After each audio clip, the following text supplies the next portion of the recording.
So hello again to everybody. I'm very pleased to present here today because it's a little bit strange, but it's my first big presentation here. It's my 4th year at the European University in St. Petersburg, and it's my first presentation in this big room. So I'm a little bit excited and honored. I should apologize beforehand because I'm gonna start with, I changed I changed completely the title of my presentation, but it's very closely related to my topic because the topic indicating the program is the topic of my PhD project. But it's too big to be discussed within 10 minutes or 20 minutes, so that's why I decided I decided to present only a small piece, but to discuss in deeper detail, because I think it's kind of interesting topic, and I'm very excited because I didn't present it before today. So, between the ballot and the street, in which authoritarian regimes the elections subvert. Here is the short outline of my presentation. The research question, or one of the research questions or sub-questions, I'm going to ask is the time of elections really matter in authoritarian regimes, in different kinds of authoritarian regimes? Then I'm going to proceed with my argument, my hypothesis. Then I will describe very briefly my dependent and independent variables, and then I'm going to bother you a little bit with the quantitative analysis, because I suspect I'm the first person who is going to present some regression analysis, but hopefully it's going to be more or less intuitively understandable, and I'm going to go into deeper details about how it's calculated, etc., etc. And well, I would like to discuss my first results. So first of all, I would like to start with the overall puzzle. 2 years ago, I collected a data set of all elections that took place from 1990 until 2000. Well, back then 2010. Now it's 2012, even 2013, and I found out that some of these elections under non-democratic conditions have been lost by incumbents, and it's a little bit strange because I excluded all failed states. I excluded all states in a state of war, all states or countries under transitional leadership, etc., etc. And this is really fascinating because 27 out of more than 100 elections have been legislative elections have been lost. A little bit less, 16 executive elections, presidential elections also have been lost. And this is very strange because in authoritarian regimes, elections are supposed to be won by incumbents, time and time again, and it's a little bit surprising. And we observe more or less the same situation with protests, but they happen much more often. So I found it quite puzzling and fascinating because all these regimes are not failed state, one more time. They are normal regimes, normal, more or less stable authoritarian regimes. And this is exciting. So how come is that? And the second thing, not all of these elections have been followed by further democratization. This is the second puzzle. So, and then I would like to find an answer to the question, do elections really support or subvert modern forms of authoritarian regimes? So the first picture represents Belarusian elections in 2011. I think even in 2010 this is a mistake. And the second picture represents the Georgian elections. Because I'm Russian, so that's why I found it a little bit more appropriate to show you the cases from the post-Soviet space, because I know this case is better. So, but in my data set I have all elections all over the world, in Africans, Asian elections, etc., etc. So more or less the same region, but absolutely different outcomes. And here is another slide with descriptive statistics. I found out that there are 4 very interesting post-electoral scenarios. If we just want to map them out a little bit, just to present a short overview of all the cases, there are 4 scenarios. The first dimension is, did the incumbent or incumbent party win elections? And the second dimension is protest, whether these elections have been followed by protest or not. And here we see that most of the elections under authoritarian conditions have been won by incumbents and no protests at all. So it's almost 200 elections. So Singapore is the most prominent example of this kind of regime's elections, and Russia 2008, most of the cases, basically. Then we have four a little bit counterintuitive and scenarios. The most awkward scenario is the overall destabilization. The elections have been lost and still we observe protests. It's a little bit strange. Here is the example of Iran in 2004. So it's a little bit strange because the reason for this protest was the quality, the technical details, how the votes have been calculated by electoral commissions, because they refused to use any kind of technical devices like computers, calculators, etc. So it's a really extremely long procedure. So, and that's why both parties, pro-incumbent and anti-incumbent, were extremely unhappy about the process, the results, and the way how it was carried out. Another two scenarios challenged from below, so it's Belarus in 2010, Russia 2011, Armenia 2013. And then peaceful turnover, here Taiwan 2000 and Mexico, maybe some other cases. This green area actually represents all democratizing cases, like Southeastern Europe, etc. So, and mostly the vast majority of the study is focused in this area. And I would like to show you that the variety of cases is much wider than we used to think about it. So here is a very short overview of the literature. I'm not going to bother you with this, so I think most of you are familiar with that. So in this particular presentation, I would like to ask the question whether does election time make any difference in autocracies? Because by default, many studies, first of all, I will start with the red square up there. Most of the Sovietologists, they thought that, especially in the literature I faced with, so I'm not a big expert here, so probably some people in the audience here know it much better than I do. So authoritarian elections or elections under communist regimes, under communist rule, are fake. They're insignificant, sham, window dressing. It's mostly something which has something to do with ceremony, ritual. But then they're fake, actually. So, and we shouldn't pay too much attention to them. So, after 1989, so most of the scholars shifted their view, and they said that the founding elections and so-called subverting elections, they're extremely important, and actually they kind of set the trend, how the regime is going to be developed in the years to come. So, but Karl and Schmidt, they heavily criticized this view. They said that curative power of elections, it's kind of illusion, so, and it might be termed as electoral fallacy, and we shouldn't be trapped into this.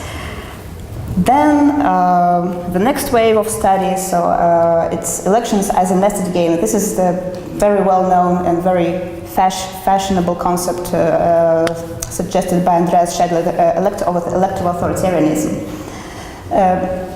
This is popular, fashionable concept, but it has many drawbacks. So when you want to apply it to your empirical cases, so you're faced with with incredible amount of problems. But that's another question. So here again, elections under authoritarian regimes, elections are important, and we shouldn't kind of get rid of them, and they still matter. Then I found a very interesting quotation from Jason Brownlee. He said that elections cannot be used as a causal variable per se. So if we want to investigate protests, and if we select only those cases, only those protests which were triggered by elections, so we can't explain this process by elections themselves, because institutions or elections as event cannot be treated as causal variables, so it's a little bit strange. So, and then I found another quotation from Barnes and Volchik, and they said that elections it's a political event, it's a transformative event, which actually affect how people think of political protests. And I think it would be very interesting to kind of have a look at this controversy between these different views. And I think we can skip the last thing. So my point is that the truth is somewhere in between. Elections matter, but not in all kinds of authoritarian settings. Contingent political decisions at election time, ceteris paribus, can change electoral outcomes and post-electoral scenarios. But we should consider the relative weight of elections in a particular regime, because the whole variety of dictatorships, so it's huge. It's much more interesting to study as a dictatorship than democracies, because we observe enormous amount of institutional settings, people's behavior, people's decisions. Some of them are so awkward that we don't know what to do with them, and we treat them as just some exotic examples, and we just get rid of them, and we don't really theorize what we are observing. So, a couple of other things. The optimistic assumption that elections matter by default, as Valerie Barnes and Sharon Balchik think, for instance, in their book Defeating Dictators, that they matter by default seems also a little bit doubtful. We should test this hypothesis beforehand. The very role and significance of elections as potential triggering event may vary across different types of non-democratic regimes. So, I started with a very simple thing. I found one typology which is very popular among political scientists, and not only political scientists. This typology has been used by Przeworsky in their prominent book in 2000. So basically they think that there are three types of authoritarian regimes: civilian, military, and royal. It's very basic, so, and quite simple. So I decided to start with this. So probably it needs much more. I need much more, sophisticated typology. This is my main independent variable, my hypothesis. So election time affects the frequency and probability of protests. And then I developed four hypotheses. Party-based regimes, or, so I also deleted Geddes' typology. So the first hypothesis should be skipped, so I'm sorry. Personalist and civilian regimes, we can't derive any clear predictions about how often we're gonna face protests in this kind of regime, because, for instance, this category is the biggest one. Most of the authoritarian regimes fall into this category, and sometimes it seems that it's a kind of residual category. So it's very strange.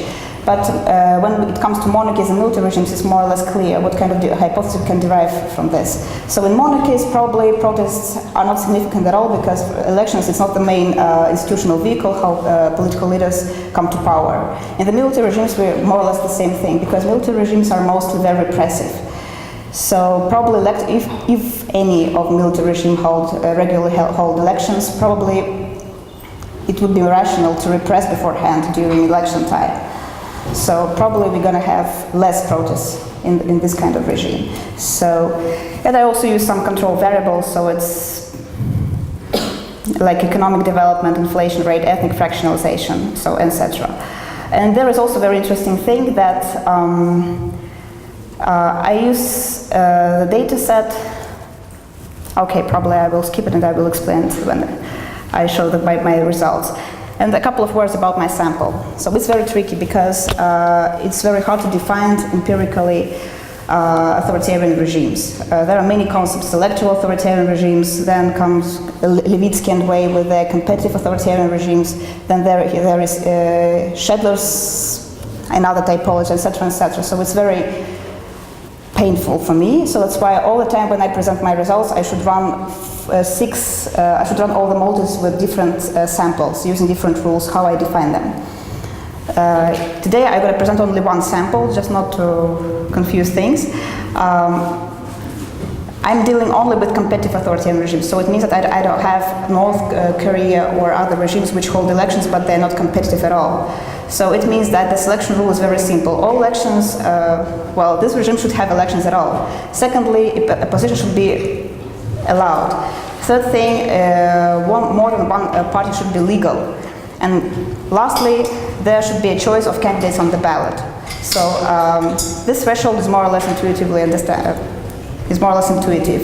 But the upper threshold, so how we can differentiate between electoral or weak democracies. So they're still democratic, but there are some problems with them. So, and authoritarian regimes, so it's very tricky. So I just borrowed I borrowed the criterion from Howard and Rossler, so it's very ad hoc decision, so it's very hard to find a strict threshold here. So, and a couple of words about my data. Normally people, when they study protests, they use CNTS data, Tony Banks data. So I discussed many times with my colleagues from the EUI, with my supervisor, the quality of this data, and I faced many critiques about them. So that's why I decided to switch to another data set, which is brand new. This is the first edition of the so-called GDELT, Global Data on Events, Location and Tone. It's a little bit better, I think, than CNTS, but they have also a couple of problems, and I tried technical problems basically, which I tried to correct for. So actually they coded electronically this incredible amount of events starting from 1974 and up to date. So, and all the information is coded in the format who did what to whom, when and where. So this is extremely detailed information. So I can't open it with Excel file, for instance. So in order to work with this kind of data, so it's kind of complicated from a technical point of view. And there is another problem that the amount of information grows as time goes by. So because we have more news agencies, we have more news wires, and it grows just exponentially. So that's why we should weight this data. So it means that the 1991 is heavier than 2011. So we should always use some weights or coefficients in order to correct for this thing. So that's a little bit problematic. Okay, so, and here are my first results. So we see the frequency of protests, demonstrations and violent riots. In blue, there are peaceful demonstrations, and in red, there are violent riots.